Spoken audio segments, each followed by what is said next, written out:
Oh, Cleveland Browns fans, let's go ahead and cut right to the chase. Kevin Stefanski is never going to give Shedeur Sanders an opportunity. He's not. And I think I understand the assignment now. You look at this game, and Kevin Stefanski is almost like the captain on the ship of the Titanic.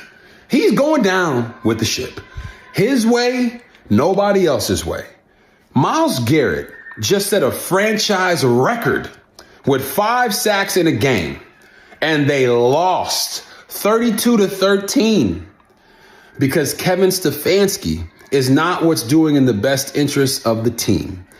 Now, why do I say that? Dylan Gabriel, I got nothing against the young man. I think he's a phenomenal college quarterback who has an opportunity to be a contributor in the NFL. But when your coach comes out and doesn't hold the starting quarterback accountable for not playing well, regardless of whether he is a young quarterback or not, doesn't watch the film and immediately comes out in the press conference and says, I'm going to stick with Dylan Gabriel. Pause right there. Because this is what I need the fans to understand. Even though Robert Griffin III, RG3, has a point, there's also some truth to what Coach Stefanski is doing. I'm going to make my point there, then I'm going to come back. Coach Stefanski knows that it's going to take time. That's true. You have to have grace with growth. When you have a situation that you have in Cleveland where you traded your veteran quarterback, now you're forced to be in this situation where you have to be patient. Once again, have grace with growth. And Coach Stefanski knows that the worst thing that you could do is alter a person's confidence by putting that person on a short leash. Yeah. What he's trying to do is give all grace to say, hey, this is your team. This is your job to lose, right? But here's my question to Coach Stefanski. How long are you willing to wait? Because if we keep losing games, what are we really doing? Yeah.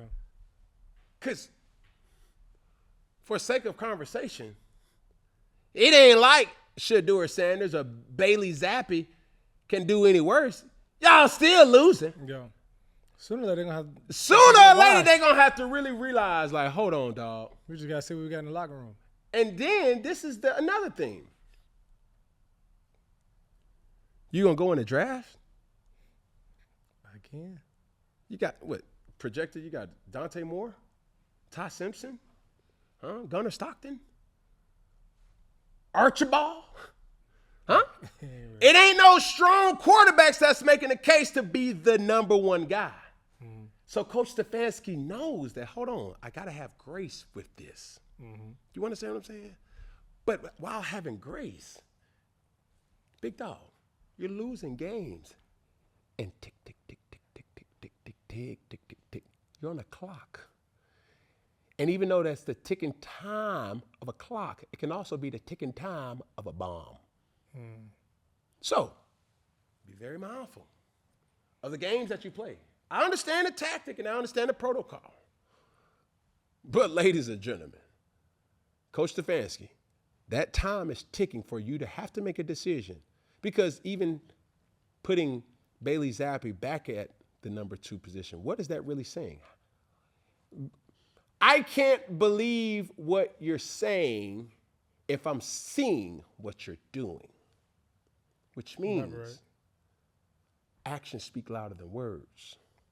I don't know what's going on in Cleveland. I don't know what Shedeur Sanders is doing or is not doing. But change has to come on all levels, not just the quarterback position. It may be in the coach position too. Yeah. But you live with that decision, you die with that decision. Keep going, Peggy. But what I was saying, even with Kevin Stefanski, coaches, and you talked about the coaches and quarterback relationship, the marriage they have, and it's like you gotta. Why is it an issue that Stefanski wouldn't lose or win his own way? Dylan Gabriel is quote unquote his guy. And I don't know if you believe in conspiracy theories, but this is a stat where this came out that Kevin Stefanski has the same agent as Dan Lanning, Brent Venables, Gus Malzahn, all former college coaches of Dylan Gabriel. All right, so they're represented by the same agent. Some people, in theory, like, oh, that might be something, but that's just, throwing stuff in the air. But with your quarterback and the responsibility as a coach, wouldn't you choose to pick your guy? Or if I'm going to go down a burning building, I'm going to go down my way versus listening to the media, listening to other people? Understood. But this is the thing that fans must understand, too. Mm-hmm. Even with the climate of the talent or the skill set in Cleveland, I don't think Shedeur will be any better. I don't believe in the talent that's around at the receiver position. I don't think they have enough. So no matter who's in the spot? It don't matter who it is. Do I think Shedeur Sanders is capable of making an impact on any team? Absolutely. But I would hate for Shedeur to be pointed at as, I told you, he ain't no different either. Yeah. Because when you look at the Cleveland Browns play, it's like, it's not just bad quarterback play. It's bad football play offensively as a whole, as a collective. Yeah. So is it Stefanski's fault or is upper It's management? the situation that's at hand. We need our players to produce. Yeah. And nobody is producing. Go ahead.